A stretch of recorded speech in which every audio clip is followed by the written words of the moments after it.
Hello everyone. Empty ஸ்டமக்கில் sugar normal, சாப்பாட்டுக்கு பின்னாடி கூடுது, என்ன செய்யலாம்? எஸ், இதுதான் ஒரு பேஷண்ட் 2 days முன்னாடி வந்தாங்க.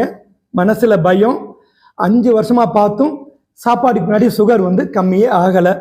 மெடிசனை மாற்றினா ஈவினிங் லோ சுகர் போகுது. சார், லோ சுகரும் போகக்கூடாது, சாப்பாட்டுக்கு பின்னாடி சுகரை கண்ட்ரோல் பண்ணணும். என்னங்க உங்கள் சுகர் அளவு?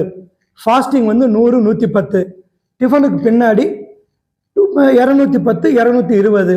இந்த டிஃபரன்ஸு 40 to 50 மில்லிகிராம் இருக்கணும். சார், இப்போ எந்த டெஸ்ட்டும் எனக்கு வேணாம் சார், எல்லாமே நான் பொங்கல் கழித்து பார்த்துக்கிறேன். நீங்கள் இந்த டிப்ஸ் மட்டும் சொல்லுங்கள், இதை நான் ஃபாலோ பண்ணுறேன். மனசு பயம் கொடுக்குது சார். கவலையே பட வேண்டாம், ஒரு 4 டிப்பை ஃபாலோ பண்ணுங்க.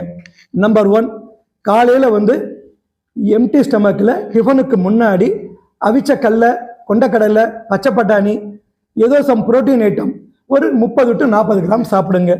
நிதானமாக ஒரு 10 to 15 நிமிஷம் சாப்பிடுங்க. முடிச்சதுக்கு பின்னாடி மோரோ லெமன் ஜூஸோ குடிங்க. நம்பர் 2, அடுத்து இட்லி. நான் 7 இட்லி சாப்பிடுவேன் சார், இப்போ 5 இட்லி ஆக்கிட்டேன். ஸோ கவலைப்படாதீங்க, அந்த 5 இட்லியை சாப்பிடுங்க. அதுக்கு முன்னாடி என்ன செய்யுங்க, அந்த 5 இட்லியை சாப்பிட்ற டைம் ஒரு 20 to 25 நிமிஷம் நிதானமாக சாப்பிடுங்க. 3வது டிப், மெடிடேஷன் யோகா ஒரு 5 நிமிஷம் 10 நிமிஷம் பண்ணுங்க.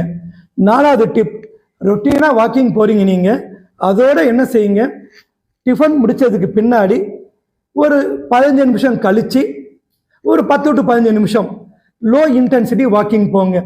டெஃபினட்டாக சுகர் கம்மியாகும். You will improve. பயப்படாமல் போயிட்டு வாங்க. தேங்க்யூ.